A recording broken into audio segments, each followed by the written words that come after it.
Study circle में आप सभी का स्वागत है। आज हम लोग केमिस्ट्री का धातु निष्कर्षण एवं प्रक्रम के कुछ ऑब्जेक्टिव क्वेश्चन लेके आया हूँ।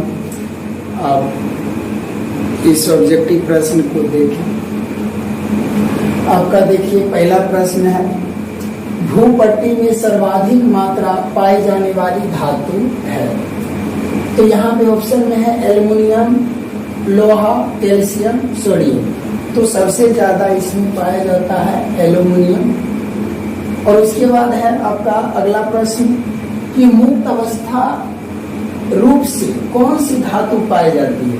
कहने का मतलब है आपका कि इसमें जो मुक्त अवस्था में कौन सी धातु है जो मुक्त अवस्था में पाई जाती है। ऑप्शन देख लीजिए, कॉपर है, एयू है, एल्युमिनियम है, लोहा है। तो यहाँ पे मुक्त अवस्था में पाई जाने वाली धातु होता है एयू, एजी और प्लेटिनम। तो सबसे ज्यादा होता है सोना। ऐसे प्लेटिनम तो यहाँ है नहीं, तो इसका ऑप्शन सही है एयू। तीसरा प्रश्न है आपका, एक खनिज को एक्स कहा जाता है यदि खनिज में मौजूद धातु महंगा है। पहला ऑप्शन है खनिज में मौजूद धातु महंगा है। इसमें एक धातु निकाला जा सकता है, धातु से इसे लाभप्रद रूप से निकाला जा सकता है, इससे धातु नहीं निकाली जा सकती है। तो आपका सही जवाब होगा, एक खनिज को एक्स तभी कहा जा सकता है जिस खनिज का उपयोग करने से हमें लाभदायक हो, कम खर्चा हो, सुलभ हो। तो आपका सी नंबर सही है। अब है क्वेश्चन नंबर 4, सही कथन का चयन करें। मतलब यहाँ पे 4 ऑप्शन दिए गए हैं, इन चारों ऑप्शन में आप चयन करो कि कौन सा सही है, कौन सा गलत है। ऑप्शन नंबर 1, डोलोमाइट जस्ता का एस है। तो ये गलत है, डोलोमाइट जस्ता का एस नहीं बल्कि मैग्नीशियम कैल्शियम का एस है। बी नंबर है गैलीना पारा का एस है, ये भी गलत है। गैलीना जो है ना सीसा का एस है। और यहाँ सी नंबर जो आपको कह रहा है पायरोलुसाइट लोहे का एस है, ये भी गलत है, ये तांबा का एस है। डी नंबर कैसे राइटिन का एस है, तो ये आपका सही है। डी नंबर कैसे राइटिन का एस है। क्वेश्चन संख्या 5वां, क्वेश्चन संख्या आपका 5वां ये है कि निम्नलिखित में से किस युग्म के खनिज है। तो यहाँ पर देखिए 4 ऑप्शन दिए गए हैं, इस चारों ऑप्शन में आपका खनिज कोई ना कोई खनिज ही है। तो जो सबसे अच्छा रहे वो आपका हो गया आंसर। तो यहाँ पर है bauxite, limonite, haematite, magnetite, galena, सेरोटाइट दोनों। तो यहाँ पर देखिए बी हेमेटाइट, मैग्नेटाइट लोहा का इसका सही है, और गैलीना सिप्टोराइट ये सीसा का इसका ये भी सही है। इसमें सही जवाब होगा डी, दोनों बी एंड सी। तो देखिए आपका प्रश्न 6 प्रश्न है, लीचिंग प्रक्रिया है। लीचिंग प्रक्रिया है, यहाँ पर देखिए ऑप्शन अपकरण, साधन, शोधन, ऑक्सीकरण। इसमें से कौन सा सही जवाब होगा। तो आपका सही जवाब होगा सांद्रण। तो लीचिंग प्रक्रिया क्या हो जाएगा, सांद्रण। ऑप्शन नंबर 7 कहता है फेन उत्प्लवन प्रक्रिया है। अयस्क का कण का विशिष्ट गुरुत्वीय गुण है, अयस्क का कण का चुंबकीय गुण है, अयस्क का कण भीगने का गुण है, अयस्क का कण विद्युतीय गुण है। सी नंबर हो जाएगा आपका सही जवाब, अयस्क का कण का भीगने का गुण है। 8 नंबर प्रश्न है कि अयस्क का प्रादर्शन करने समय प्लस का कार्य है। तो अयस्क का सरल बनाना, गैंग को हटाना, अवकरण ऊर्जा, ऑक्सीकरण ऊर्जा।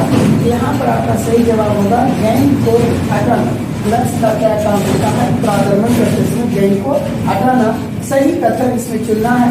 ऑप्शन ए नंबर है कि सही अयस्क खनिज होते हैं, और दूसरा है सभी खनिज अयस्क होते हैं। तीसरा है खनिज अयस्क नहीं हो सकते हैं, अयस्क खनिज नहीं हो सकते।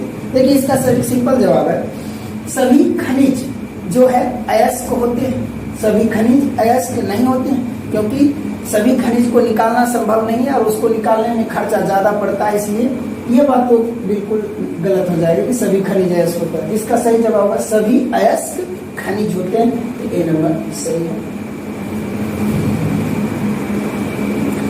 तो देखिए आपका प्रश्न है 10वां, कह रहा है ये प्रश्न पढ़िएगा कि खनिज में उपस्थित अशुद्धि कहलाते हैं। तो यहाँ ऑप्शन देख लीजिए, फ्लक्स है, गैंग है, मिश्र धातु है, धातुमल है। तो आप इसमें खनिज में उपस्थित अशुद्धि को गैन कहा जाता है, आप लोग पढ़े ही होंगे, सिंपल। 11वां क्वेश्चन है, वैद्युत रसायन अपकरण का उपयोग करके निकाला जाता है क्षार धातु, क्षार मृदा धातु, एल्युमिनियम, डी, सभी। यहाँ पर सभी हो जाएगा, इनका उपयोग करके क्षार धातु, क्षार मृदा धातु, एल्युमिनियम सबको निकाला जाता है। क्वेश्चन नंबर 12 है, स्वप्रेरण प्रक्रिया का उपयोग करके निकाला जाता है कॉपर, पारा, जिंक, पारा, कॉपर, एल्युमिनियम, लोहा, शीशा। आपका सही जवाब हो जाएगा कॉपर और पारा को निकाला जाता है स्वप्रेरण प्रक्रिया द्वारा। 13 नंबर क्वेश्चन है, थर्मिक प्रक्रिया में अपकारकर्ता कौन है? तो आपका सही जवाब हो जाएगा डी, एल्युमिनियम हो जाएगा, थर्मिक विधि में एल्युमिनियम। और प्रश्न संख्या 14 है, जटिल यौगिक का निर्माण विधि का उपयोग करके निकाला जाता है, जटिल यौगिक निर्माण विधि द्वारा निकाला जाता है। आपको यहाँ पर कॉपर, Ag, Fe और टिन है, तो यहाँ पर आपका हो जाएगा Ag को निकाला जाता है जटिल यौगिक निर्माण विधि द्वारा।